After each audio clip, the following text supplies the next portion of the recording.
Hi, this is Raw News. My name is Alex Smith. That's Reagan Kelly. We have a bunch of interesting stories to talk to you about. First, let's kick it off with Reagan Kelly. Our first story today is about a dinner party that took place yesterday. There was a snake hiding under the table.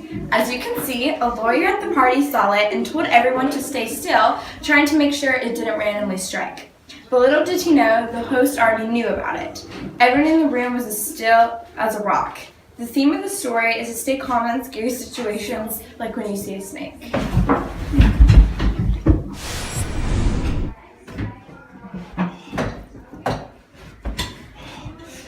Sorry about that. Alright, next story. The sea devil screams, coughs. Oh well, that was terrifying, but not as terrifying as my experience this weekend. This weekend in Florida, I was fishing by myself in the night on my boat. Little did I know of the devil lurking underneath that would throw me into the water, almost taking my life. Here's our field reporter, William Bear, with a breaking weather alert about a boy and a girl. Always be aware of your surroundings. You never know what's leaking underneath you. Here in the snow, a boy and his goat have wandered into the blizzard. According to eyewitnesses, it has been 20 minutes since he has walked out into the blizzard. His family is worried sick, and let's say a prayer for this boy and his goat. Back to you, Reed. Thanks, William. Here in South Africa, we have a protest of squatters protesting for equal rights and the right to have food, water, and a good shelter. We are collecting money for them now to help benefit them. Rohan, a boy who decided to make a difference for the squatters and went out of bounds, helped a boy by giving him water even when he was not advised to. He really has the heart of God. The theme of this story was to help others even when others aren't helping others. Here we are, back with another story. Yes, that's it. Alright, called Thank You, Ma'am. Here we have footage of a boy who has been caught almost stealing a woman's handbag. The woman threw the boy on the ground, kicked him square in the blue jeans. That must hurt. Bad. So what happened? The woman took the boy home.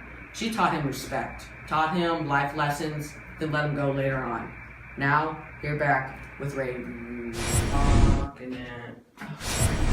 here in the town of Memphis where...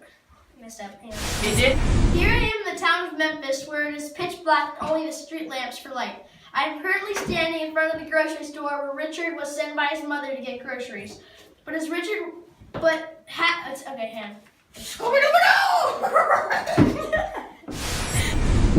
Here I am in the town of Memphis where it is pitch black with only the street lamps for light. I am currently standing in front of the grocery store where Richard was sent by his mother to get groceries. But as Richard was walking to the store, he was mugged by a bunch of other...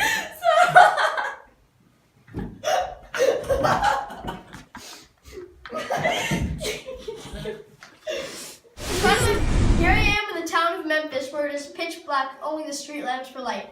I'm currently standing in front of the grocery store where Richard was sent by his mother to get groceries. But as Richard was walking home from the store, he got mugged by a bunch of other... I was laughing so bad. Here I am in the town of Memphis where it is pitch black with only the street lamps for light. I'm currently standing in front of the grocery store where Richard was sent by his mother to get groceries. But as Richard was walking home from the store, he was mugged by a bunch of other boys. Richard called the gang. Here was an interview conducted with the cashier, Brenda. It's okay, keep going. No. Hi, I'm Brenda. Let me tell you what. Them boys over there, they been calling lots of trouble. I can't even go out and take my dog on a walk. See, my poor little dog here, he's struggling. He's on his last stages, okay? So, all I hope is that Sir Richard boy is okay. Alright, now back to William. Thank you, guys. Hang on. Yeah. There. Thank you, Brenda. Some might say that Luella was an allusion to Richard. I'm here in a Nemus Flip Society that was found yesterday off the coast of Scotland called Fola. It is exactly like the society described in The Giver. For those of you who haven't read The Giver is a society where you can't choose anything. You can't choose your job, your spouse, your children, and where you live. One job in society that is rarely chosen is the receiver of memory.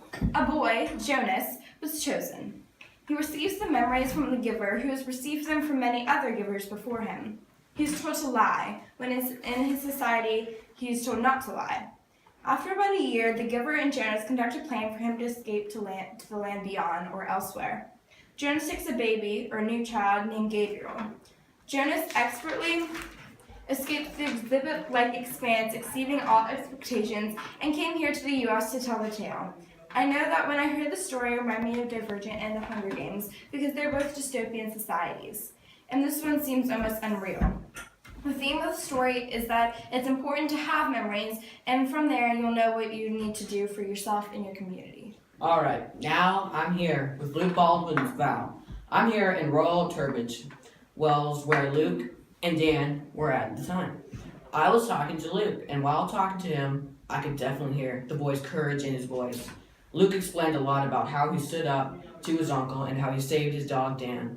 Luke told me that as soon as he saw his dog drowning, a spark lit inside, almost like some anger and sadness, but he didn't let it get in his way. He jumped in, grabbed Dan, and pulled him out of the water, and then laid Dan down for him to drown in the grass. Luke thought of so many dirty things to do to his uncle, but he calmed himself down and stood up to his uncle in a calm way.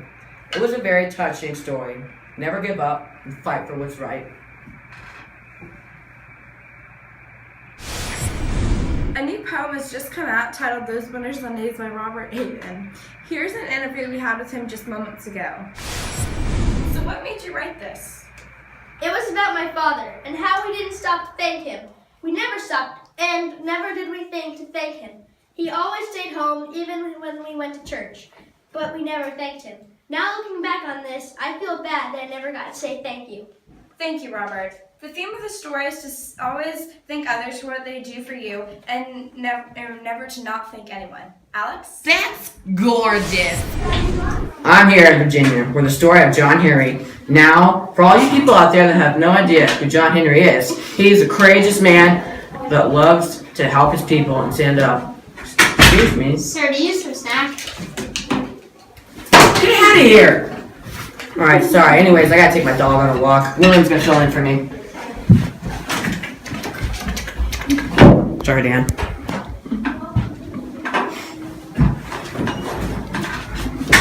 Well, alright.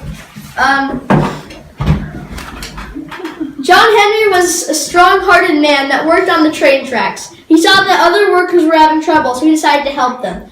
As he was working, a big steamroller came rolling down and challenged John about who could hit the pins in place the fastest.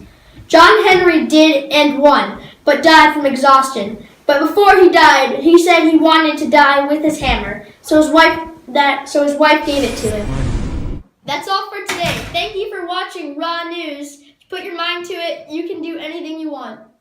Thank you for watching. What a pleasure.